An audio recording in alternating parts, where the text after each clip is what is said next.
Deməli uşaqlar davam edirik təcnis janrımızdan. Biz bilirik ki, əksər cəhətlərdə qoşma ilə eyniyyət təşkil edən, amma qoşmadan fərqli olaraq qafiyələri cinas sözlər, yəni şəkil ceyni mənaca müxtəlif sözlər əsasında qurulan aşıq şeiri təcnis adlanır.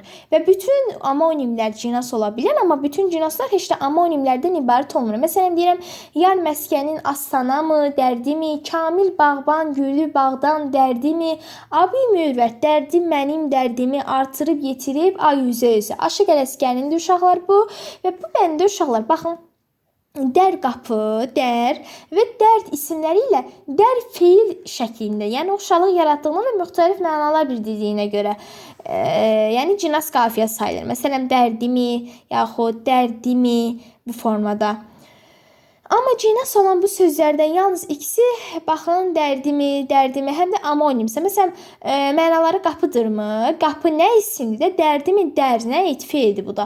Cinas qafiyələrə bayatı, tuyu, qəzəl, qəsidə, müxəmməs kimi müxtəlif şeir janrlarında rast gəlmək mümkündür. Gəlin yazaq uşaqlar bura. Deməli, bayatı idi bizdə. Buradan yazaq bayatı.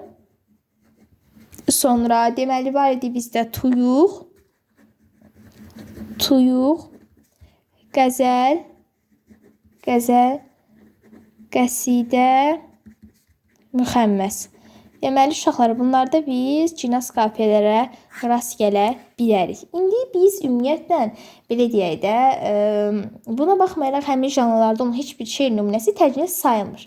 Cinas qafiyələr əsasında yaranan şeir yalnız o halda təcnis sayılır ki, həmin şeir əksər cəhətlərinə görə məhz qoşma ilə eyniyyəti təşkil etsin.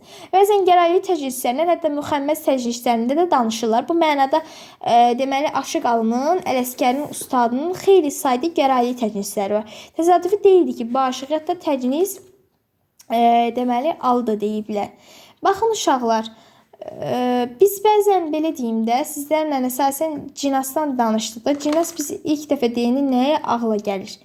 Şey gəlir ağla, belə deyək, janr gəlir də, düzdür? Baxın, cinas ümumiyyətlə, cinas sözü gələndə ilk ağla gələn təcnis olmalıdır. Yəni, təcnis. Və məsələn, deyirəm ki, qala, baxın, qala, yəni eyni məna ziddiyyət təşkil edir, qala. Eyni şəkildə yazırıq. Baxın, bu şəkildə olur. Məsələ bir nümunə gətirək də indi. Demək, uşaqlar, biz nə demək istəyirəm sizə? Təcnisin də formaca müxtəlif növləri var. Baxın, təcnis. Məsələn, var dodaq dəyməz təcnis, dodaq dəyməz təcnisimiz var uşaqlar. Daha sonra var bizdə ayaqlı təcnisimiz var. Ayaqlı təcnis. Təcnis, hətta bəzən buna müstəzad təcnis də deyilir. Müstəzad təcnis deyilir uşaqlar. Yadınızdan çıxarmayın. Təcnis. Sonra da bir də var uşaqlar cığalı təcnis. Cığalı təcnis. Demək, gəlin bir izahını verək, istəyirəm izah verək bu barədə. Yəni, qaranlıq qalmasın sizdə. Baxın uşaqlar, dodaq dəyməz təcnis. Bundan danışırıq, söhbət bundan gedir.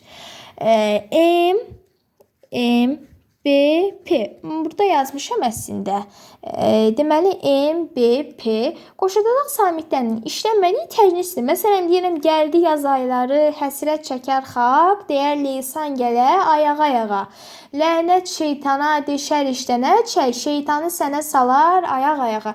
Aşıq Ələsgərin nümunəsidir. Məsələn, amma bizdə bir maraqlı gələn bir şey olmalıdır. Aşıq Ələsgər dodaq dəyməz təcnis deyilən təcnislərində nəinki B, M, P, hətta qoşadodaq BMP qoşadodaq saytları da FV kimi dodaq diş samitlərindən yaxud O, Ö, U, Ü kimi dodaqlanan saytlərdən də istifadə etmə bir ilahi sənətkarlıq nümunəsi yaradıb.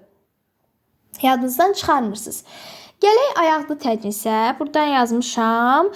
Deməli, uşaqlar, hər bəndin axırında 5-6 hecalı əlavə bir misranın da işləndiyi təcnisdir. Məsələn, deyirəm, bir xoş günü əvəz minaya billən, boyun naqqaş çəkib minaya billən. Pirim dərsin verib minaya billən, bir sözünə min söz deyim, dəsbədə sən eylə həvəs. Aşıq Ələsgərindir. Cığalı təcnisə gəlir. Hər bəndin ikinci və üçüncü misralar arasında bir bayat artırılan təcnisdir. Məsələn, deyirəm ki, arif olan bir od düşüb canım canıma, əridib döndərir ayağa məni. Aşıq deyər ayağa, yetiş dada ayağa. İllər xəstəsi canım, yar gəldi qalx ayağa. Ağa olan qulun salmaz nəzərdən, salma nəzərindən ayağa məni. Baxın uşaq, ortadakı o deməli bizdə bayatı sayılır da. Və uşaqlar, cığalı tədrisin birinci bəndidir və burada cığa bəndinin ikinci və üçüncü misraları arasında yerləşdirən bayatının adıdır. Belə bəndlər isə cığa bəndidir. Aşıq poeziyası uşaqlar belə gözəllikləri, quruluş incəlikləri ilə həqiqətən də çox zəngindir. Sağ olun, gələn dərslərimizdə görüşərik.